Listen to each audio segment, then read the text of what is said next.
నందినగర్లోని కేసీఆర్ ఇంట్లో సిట్ విచారణ కొనసాగుతోంది. రెండో అంతస్తులో కేసీఆర్ను ప్రశ్నిస్తోంది సిట్ టీం.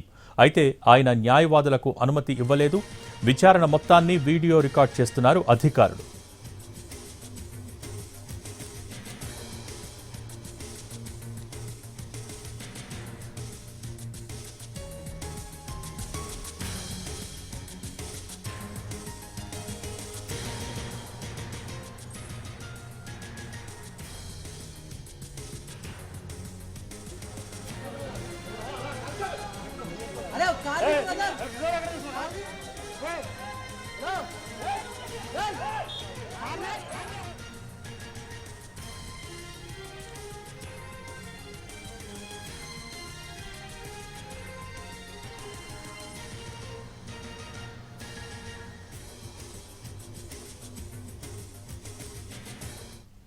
నందినగర్లోని కేసీఆర్ ఇంట్లో సిట్ విచారణ కొనసాగుతోంది.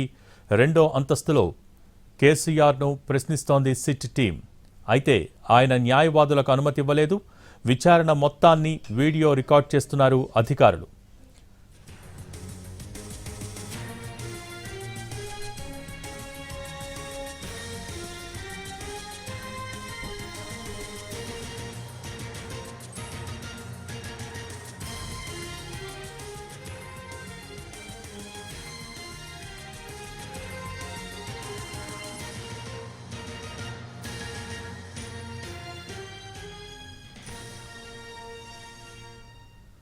నందినగర్లోని కేసీఆర్ ఇంట్లో సిట్ విచారణ కొనసాగుతోంది. రెండో అంతస్తులో కేసీఆర్ను ప్రశ్నిస్తోంది సిట్ టీం. అయితే ఆయన న్యాయవాదులకు అనుమతి ఇవ్వలేదు. విచారణ మొత్తాన్ని వీడియో రికార్డ్ చేస్తున్నారు అధికారులు. మరోవైపు నందినగర్లో కేసీఆర్ ఇంటి దగ్గర 4 అంచెల పోలీసు భద్రతను కూడా ఏర్పాటు చేశారు.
నందినగర్లోని కేసీఆర్ ఇంట్లో సిట్ విచారణ కొనసాగుతోంది. రెండో అంతస్తులో కేసీఆర్ను ప్రశ్నిస్తోంది సిట్ టీం. అయితే ఆయన న్యాయవాదులకు అనుమతి ఇవ్వలేదు. విచారణ మొత్తాన్ని కూడా వీడియో రికార్డ్ చేస్తున్నారు అధికారులు. మరోవైపు నందినగర్లోని కేసీఆర్ ఇంటి దగ్గర 4 అంచెల పోలీసు భద్రతను ఏర్పాటు చేశారు.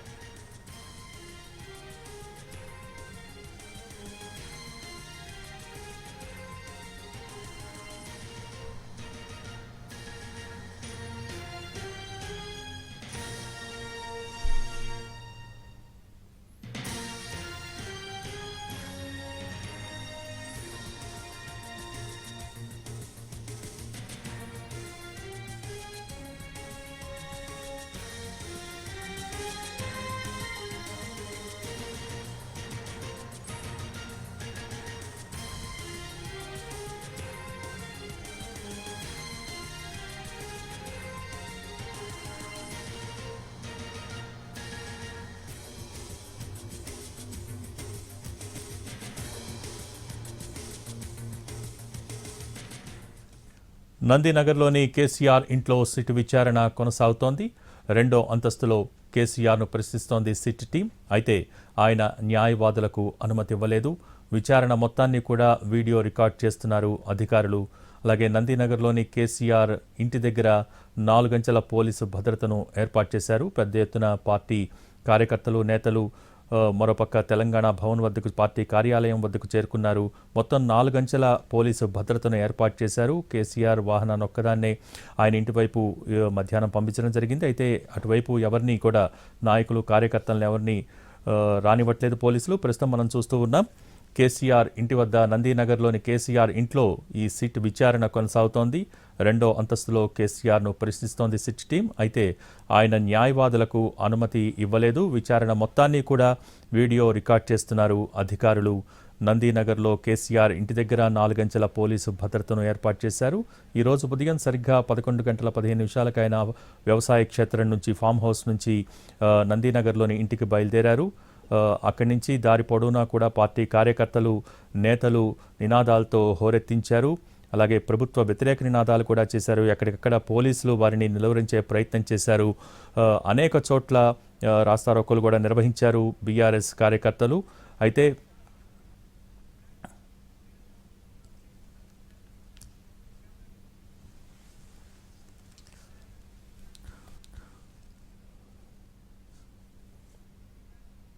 ఒక పక్క నందీనగర్లోని కేసీఆర్ ఇంట్లో సిట్ విచారణ కొనసాగుతోంది. మరోపక్క తెలంగాణ భవన్ వద్దకు పెద్ద ఎత్తున కార్యకర్తలు నేతలు చేరుకుంటున్న సిచ్యువేషన్ అయితే ఉంది. ప్రస్తుతం తెలంగాణ భవన్ దగ్గర మా ప్రతినిధి సతీష్ లైవ్లో అందుబాటులో ఉన్నారు. సతీష్, అక్కడ సిచ్యువేషన్ ఏంటి? ఎస్ భోగి, ఈరోజు ఉదయం నుంచి తెలంగాణ భవన్ దగ్గరికి పెద్ద ఎత్తున బీఆర్ఎస్ కార్యకర్తలు అదేవిధంగా కేసీఆర్కి సంబంధించినటువంటి అభిమానులందరూ ఇక్కడికి వస్తూ ఉన్నారు. కొద్దిసేపటి క్రితం అంటే 3 గంటలకు నందీనగర్లోని ఆయన నివాసంలో విచారణ స్టార్ట్ అయిన దగ్గర నుంచి ఇంకా పెద్ద ఎత్తున ఇక్కడికి కార్యకర్తలు వచ్చి నిరసన కార్యక్రమాలు చేస్తున్నారు. ఇక్కడ మనం చూస్తున్నాం భవన్ దగ్గర ఉన్నటువంటి సిచ్యువేషన్. లోపల దాదాపు 4 నుంచి 5,000 మంది కార్యకర్తలు ఇక్కడికి వచ్చేసారు. వారితో పాటు బయటకు వెళ్ళేటటువంటి ప్రయత్నం చేస్తున్న ఒక గందరగోళ వాతావరణం ఇక్కడ మనకు కనిపిస్తుంది. ఒకసారి గేట్ దగ్గర చూడొచ్చు, తెలంగాణ భవన్ మెయిన్ గేట్ దగ్గర చూస్తున్నాం సిచ్యువేషన్. బయటికి పోవడానికి ప్రయత్నిస్తున్నటువంటి వాళ్ళని ఆపేటటువంటి ప్రయత్నం ఇక్కడ కొనసాగుతున్నటువంటి ఈ నేపథ్యంలో ఒక ఇబ్బందికర వాతావరణం కనిపిస్తుంది. కార్యకర్తలు అభిమానులు బయటికి చొచ్చుకొని వెళ్ళేందుకు ప్రధానంగా ఇక్కడ దిష్టి బొమ్మలు దగ్ధం చేసేందుకు తీసుకెళ్లేటటువంటి ప్రయత్నం చేస్తుంటే వాళ్ళని ఆపేటటువంటి ప్రయత్నం చేస్తున్నటువంటి సిచ్యువేషన్ కనిపిస్తుంది. అయితే ఇక్కడ మనతో పాటు ఎమ్మెల్యే వివేక్ గారు ఉన్నారు. సార్, చూడండి, ఎలా చూస్తారు? సిట్ విచారణ కొనసాగుతుంది. మీరు ఇక్కడ అభిమానులు కార్యకర్తలు పెద్ద ఎత్తున భవన్ దగ్గరికి చేరుకున్నారు, నిరసనలు చేస్తున్నారు, ఏం చెప్తారు? ఇదంతా కూడా మాకు కేసీఆర్ గారి పైన అభిమానం, కేసీఆర్ గారి పట్ల నమ్మకం, విశ్వాసం. వారికి కేసీఆర్ గారు తెలంగాణ రాష్ట్రం తెచ్చిన నాయకుడు, ఒక ఉద్యమ నాయకుడు, 10 సంవత్సరాల రాష్ట్రాన్ని చక్కగా పాలించినటువంటి నాయకుడు. కేవలం రాజకీయ దురుద్దేశంతోనే మమ్మల్ని ఇబ్బంది పెట్టే కార్యక్రమంలో హరాస్మెంట్ చేసే కార్యక్రమంలో భాగంగానే ఈ రకమైన దుశ్చర్యలకు పాల్పడుతూ ఉన్నది. అక్రమంగా, అన్యాయంగా, చట్టానికి లోబడి కాకుండా, చట్ట పరిధిలో కాకుండా పరిధి దాటి ఈరోజు పోలీస్ అధికారులు రేవంత్ రెడ్డి ఆడిస్తున్న నాటకంలో భాగంగా కీలుబొమ్మలాగా మారి ఈ రకమైనటువంటి దుశ్చర్యలకు పాల్పడుతున్న స్పష్టంగా అర్థమవుతా ఉన్నది. వారు స్పష్టంగా 30వ తారీఖున నోటీసు ఇచ్చి 30వ తారీఖున మున్సిపల్ ఎలక్షన్స్ రాష్ట్రంలో నడుస్తున్నాయి. లాస్ట్ డే ఆఫ్ నామినేషన్ రోజు మాకు ఇవ్వడమే ఒక రాజకీయ దురుద్దేశం అని స్పష్టంగా కనపడుతూ ఉన్నది. మీకు నిజంగానే చట్టంపై న్యాయం నమ్మకం ఉంటే ఎన్నికల సమయంలో ఎందుకు తీసుకురావాలి? ఈ అంశాన్ని తెరపైకి తీసుకురావాలి? 2 సంవత్సరాల నుంచి నిద్రపోయి ఇప్పుడు నిద్రలేసి ఈ నాటకాలు ఆడుతూ ఉన్నారు. అయినా మేము సహకరిస్తానికి సిద్ధం ఉన్నాం. కేసీఆర్ గారు లిఖితపూర్వకంగా నేను గజ్వేల్ నియోజకవర్గంలో ఎర్రవల్లి గ్రామంలో నివాసం ఉంటా ఉన్నాను, మీరు ఎప్పుడంటే అప్పటికి రావచ్చు, లిఖితపూర్వకంగా మీరు కరస్పాండెన్స్ చేయవచ్చు అని చెప్తే, లేదు మీరు నందినగర్ అడ్రస్సే మీరు ఎలక్షన్ అఫిడవిట్ పెట్టారు, మీరు ఇక్కడికే రావాలని చెప్తా ఉన్నారు. అట్లంటే మరి హరీష్ రావు గారి యొక్క అడ్రస్ సిద్దిపేట ఉంది కదా, మరి అడ్రస్ ఇక్కడ ఇంటికాడ ఎందుకు ఇష్టం, హైదరాబాద్ ఎందుకు ఇష్టం నోటీస్ మరి నువ్వు అంటే? దాన్ని బట్టి రాజకీయ దురుద్దేశం అర్థమవుతా ఉన్నది. కేవలము మమ్మల్ని ఇబ్బంది పెట్టే యొక్క కక్ష సాధింపు చర్యలో భాగంగానే తప్ప దీంట్లో ఎలాంటి పసలేదని స్పష్టంగా చెప్తాను. విచారణ కొనసాగుతుంది. మీరు నందినగర్ నివాసానికి వెళ్ళడానికి కార్యకర్తలు ఎమ్మెల్యేలందరూ కూడా ట్రై చేస్తున్నారు, అక్కడికేమో అనుమతి లేదంటారు, ఏం చెప్తారు? ఈరోజు ఈ యొక్క పోలీస్ అధికారులు చట్టానికి లోబడి పనిచేస్తే అందరికీ మంచిది. రేవంత్ రెడ్డి చెప్పిన మాటలు మాట్లాడితే కుక్కతోక పట్టుకొని గోదావరి ఈదినట్టే వారందరూ కూడా ఇబ్బందులు పడతారు. ఎందుకంటే ఇది ఇంకా కాలయాపన చేస్తే, కావాలని ఇబ్బంది పెట్టే ప్రయత్నం చేస్తే పెద్ద ఎత్తున ఉద్యమాలు కార్యకర్తల నాయకులు రోడ్లపైనకి వస్తే ఈ ప్రభుత్వం తట్టుకోలేదని చెప్పి స్పష్టంగా తెలియజేస్తా ఉన్నాను. రైట్, అది మనం చూడొచ్చు.